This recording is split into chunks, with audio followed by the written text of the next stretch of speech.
Bonjour, je m'appelle Amy et j'aide mon amie Rose à comprendre les options qui s'offrent à elle pour mettre fin à une grossesse. Dans cette vidéo, je l'aide à comprendre les différentes options afin qu'elle puisse décider de la marche à suivre. Rose a pu déterminer qu'elle est à 9 semaines de grossesse. Elle a donc plusieurs options.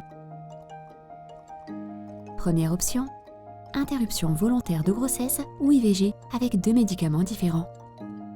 La meilleure option d'IVG avec 2 pilules consiste à prendre 2 médicaments, la mifepristone et le misoprostol.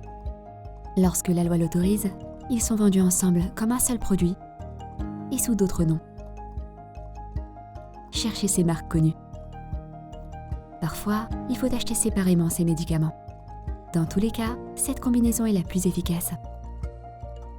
Et les chances de réussite sont supérieures à 95% si vous êtes enceinte de moins de 10 semaines. L'usage de pilules abortives peut entraîner des problèmes, mais c'est très improbable. Et moins d'1% des femmes souffrent de graves complications pour avoir mis fin à leur grossesse de cette manière. Dans certains pays, le traitement combiné n'est pas disponible. Dans ce cas, Rose peut utiliser le misoprostol seul, ce qui nous amène à la deuxième option.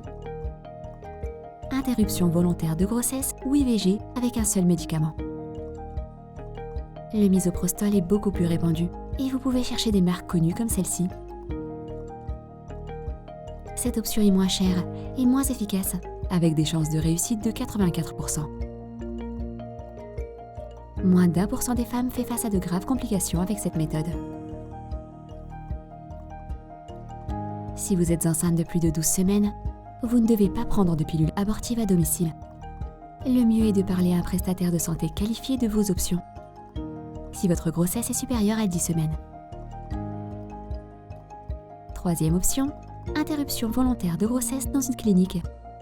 Un prestataire de santé qualifié d'une clinique peut utiliser différentes méthodes selon le nombre de semaines de votre grossesse. Mais à moins de 15 semaines, il s'agit souvent d'y mettre fin à l'aide d'une seringue via le vagin. Rose a demandé à son partenaire de venir la soutenir.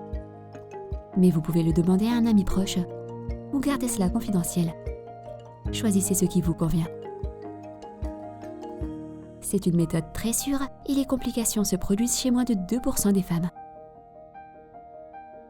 Le médecin ou l'infirmier fournira des médicaments pour atténuer la douleur et la gêne et empêcher une infection. Les chances de réussite de cette méthode sont de 98 à 99%. Une IVG est très sûre lorsque les méthodes appropriées sont utilisées sous la direction d'un professionnel. Évitez les conseils, interventions ou pilules ne venant pas de personnel de santé qualifié car ils peuvent être dangereux ou nocifs. Pour plus de précisions, regardez nos autres vidéos ou visitez ces sites fiables.